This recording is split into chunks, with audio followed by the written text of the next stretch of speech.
Marvel has introduced gods, cosmic beings, planet killers, even a mad titan who wiped out half the universe, but none of them scare Marvel's heroes the way Doctor Doom does. Because Doom isn't dangerous because he's stronger than everyone. He's dangerous because he believes he's right, and that's what makes him terrifying. This is the story of a boy who lost everything, a genius who mastered both science and magic, a king who liberated his nation, and a man who would one day challenge gods themselves. Before RDJ puts on the mask, you need to understand who Doctor Doom really is, and trust me, his story is far darker than most Marvel fans realize. Long before the armor, long before the throne, long before the world feared the name Doctor Doom, there was only a young boy named Victor von Doom. Victor was born in the small European nation of Latveria. His people, the Romani, lived under brutal oppression. They were treated as outsiders, controlled by powerful rulers, forced to live with almost no freedom. Victor's parents represented two completely different worlds. His father, Werner von Doom, was a gifted physician who believed in science, medicine, and logic. His mother, Cynthia von Doom, believed in something far more mysterious. Magic, not ordinary magic, dark magic. She desperately wanted to free her people from oppression, and eventually, she made a decision that would haunt her family forever. She made contact with one of Marvel's most dangerous demonic entities, Mephisto, the devil of the Marvel Universe. Mephisto offered her power, enough power to destroy the soldiers controlling Latveria, enough power to finally fight back, but every deal with Mephisto comes with a hidden cost, and Cynthia never saw the trap until it was too late. At first, the magic worked. The soldiers began to fall, the people who had terrorized her community finally suffered consequences, but the power quickly spiraled out of control. Innocent people started getting hurt, families suffered, even children became victims of the chaos. Cynthia realized she had made a terrible mistake. She tried to break away from Mephisto's influence, but before she could escape, a soldier attacked her. Mortally wounded and dying, Cynthia gave Werner one final request: protect Victor, raise him well, get him away from this place. Then she died. But death wasn't the end, because Mephisto claimed her soul and dragged it into hell. Werner was devastated. He tried destroying everything connected to Cynthia, her books, her magical artifacts, her research. But no matter what he did, nothing burned, nothing disappeared. It was as if her presence refused to leave. Knowing Victor was in danger, Werner fled Latveria with his son. But fate wasn't finished with them. A brutal snowstorm trapped them in the mountains. The freezing temperatures became unbearable. To save Victor's life, Werner gave his own clothing to his son. Victor survived. Werner didn't. One parent was trapped in hell, the other died sacrificing himself before Victor was even a man. He had already lost everything, and pain like that changes people. Victor eventually returned to Latveria, and that's when he began uncovering the truth about his mother. He discovered Cynthia's journals, her magical writings, her research into forbidden arts. Victor became obsessed, not with power, not yet, with saving her. At the same time, something else was becoming obvious. Victor was a genius, a terrifying genius. While other kids learned basic mechanics, Victor was building advanced machines, experimental electronics, complex inventions. At one point, he even created a massive robotic decoy to escape enemies hunting him, the earliest version of what would eventually become the legendary Doombots. And unlike most people, Victor wasn't choosing between science and magic. He was mastering both at the same time. That combination would eventually make him one of the most dangerous minds in Marvel history. Victor's brilliance didn't stay hidden for long. Eventually, American officials learned about the young genius living in Latveria. They saw potential, maybe even greatness, so they brought him to the United States, paid for his education, funded his research, gave him access to laboratories most scientists could only dream about. Victor finally had everything he needed, but he also met the one person who would become his greatest rival, Reed Richards, the future Mr. Fantastic. For the first time in his life, Victor met someone who could truly challenge him intellectually. Reed was brilliant, maybe even brilliant enough to surpass him, and Victor hated that possibility. The two constantly competed, constantly argued, constantly tried proving who was smarter.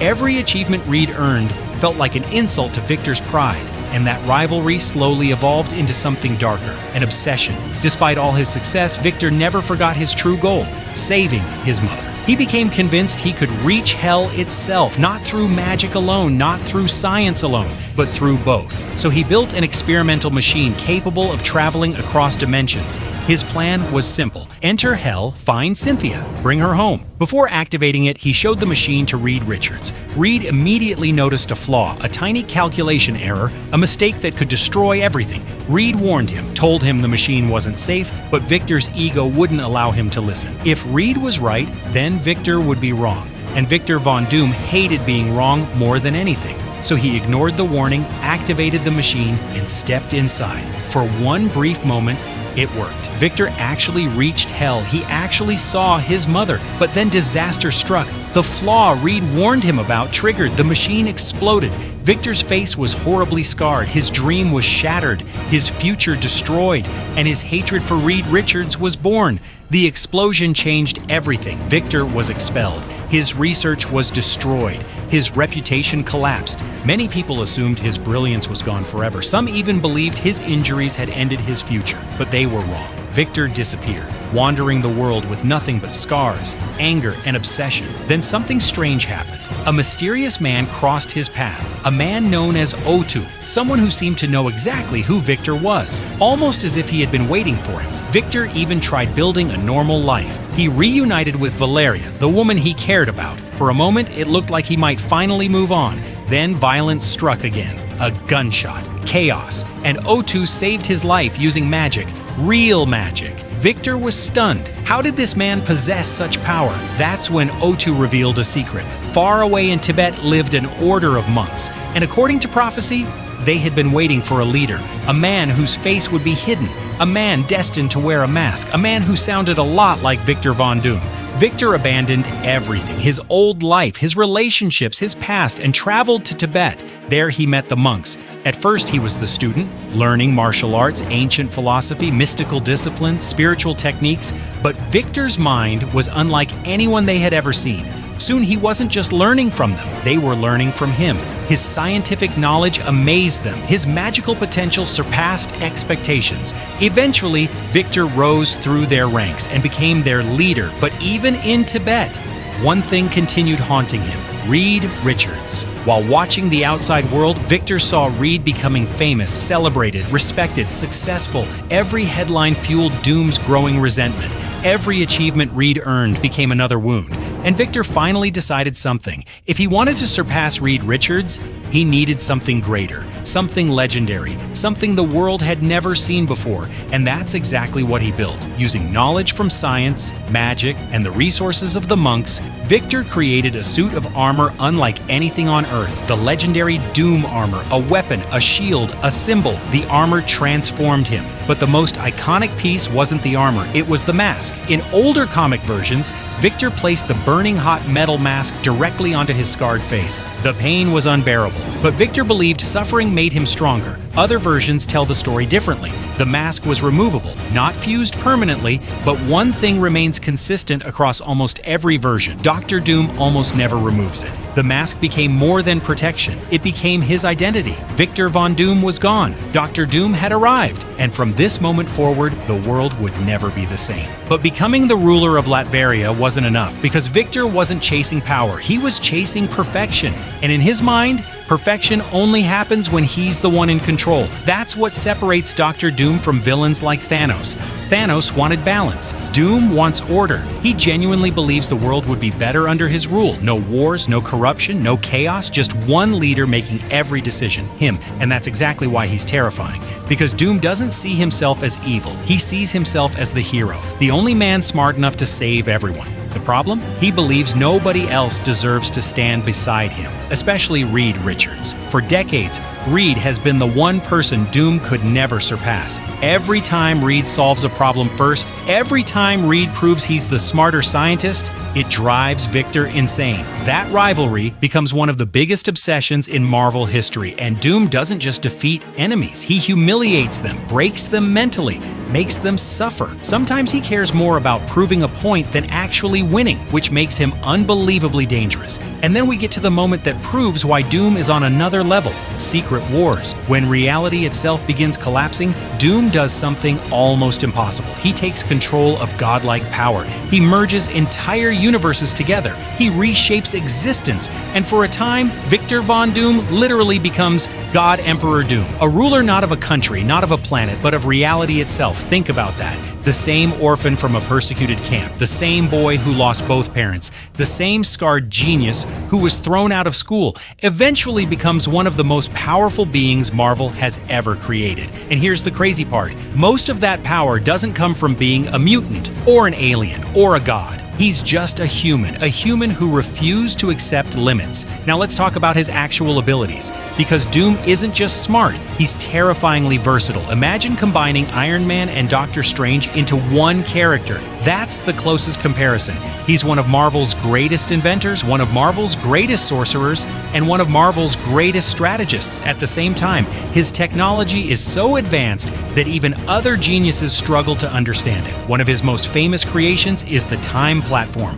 a machine capable of traveling through time and across realities. In Marvel Comics, this invention becomes incredibly important because the technology later inspires time travel concepts connected to Kang's rise across multiple timelines. So yes, one of Marvel's biggest multiversal threats exists partly because Doom's technology pushed those possibilities forward. And then there are the Doom bots. Thousands of robotic duplicates built to look exactly like him. Some are so advanced that even heroes can't tell whether they're fighting the real Doom. Imagine defeating Doctor Doom, only to discover you destroyed a robot. That's how prepared he is. And preparation is where Doom becomes almost unbeatable. Batman is famous for having a plan for everything. Doom takes that idea even further. His schemes often have backup plans for backup plans. Sometimes heroes only win because Doom's ego gets in the way, not because they outsmarted him. And speaking of combat, Doom isn't just a scientist hiding behind armor. During his years with the monks, he mastered multiple forms of martial arts and combat training. He's perfectly capable of fighting hand-to-hand when necessary. Now let's talk about the part most MCU fans may not realize, his magic. Doctor Doom is one of the most powerful human magic users in Marvel history. In some storylines,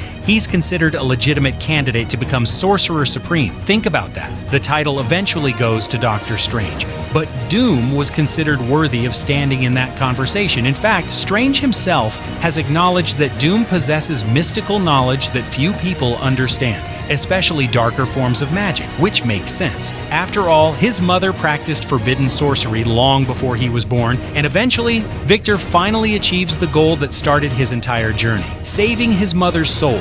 In one of Marvel's most powerful stories, Doom and Doctor Strange actually work together. They enter Mephisto's realm, fight through impossible dangers, and ultimately free Cynthia's soul from eternal torment. The mission that destroyed his life as a young man finally succeeds. Years later, that alone shows how relentless Doom really is. But his powers don't stop there. At different points in Marvel history, Doom has controlled cosmic energy, harnessed reality-altering forces, and even interacted with powers that many heroes can't comprehend. His unique combination of science and sorcery is what makes him so dangerous. Tony Stark has technology, Doctor Strange has magic, Doom has both, and sometimes that combination makes him even more unpredictable than either of them. Even his armor is ridiculous. Depending on the version, it's equipped with energy weapons, force fields, life support systems, advanced AI functions, and durability that rivals some of Marvel's strongest technology. In certain stories, Doom upgrades portions of his armor with incredibly rare materials, making it even harder to destroy. The suit gives him immense strength, massive durability, advanced weapon systems, and protection against magical attacks. Basically, imagine every Iron Man suit rolled into one nightmare machine. That's Doctor Doom's armor. So if he's this powerful, what can stop him? Ironically, the answer is Doom himself. His biggest weakness isn't his armor, or his magic, or his technology. It's his ego. Victor needs to be the smartest person in every room. He needs to be respected. He needs to be acknowledged. And when someone challenges that belief, especially Reed Richards, he makes mistakes again and again. Heroes have exploited that flaw for decades. Because underneath the armor, underneath the power, underneath the god complexes, there's still a wounded child trying to prove he's better than everyone else. That's what makes Doctor Doom such a fascinating villain. He's not evil because he enjoys destruction. He's dangerous because he believes he's right, and people who think they're saving the world can be far scarier than people trying to destroy it. Now, with Robert Downey Jr. stepping into the role, the biggest question remains: are we getting a true Victor Von Doom or some twisted variant connected to Tony Stark? Right now, nobody knows. But if Marvel fully embraces the comic version, the MCU might finally have the most complex villain it's ever seen. Not just another world-ending threat, but a man brilliant enough, powerful enough, and obsessed enough to challenge the entire Marvel universe. So here's the question: if Doctor Doom really appeared in our world tomorrow and promised to end war, poverty, and chaos, but only if everyone obeyed him, would you accept his rule or would you fight him? Let me know in the comments. And if you're excited to see RDJ's Doom finally arrive, stay tuned, because Marvel's most dangerous mastermind may just be getting started.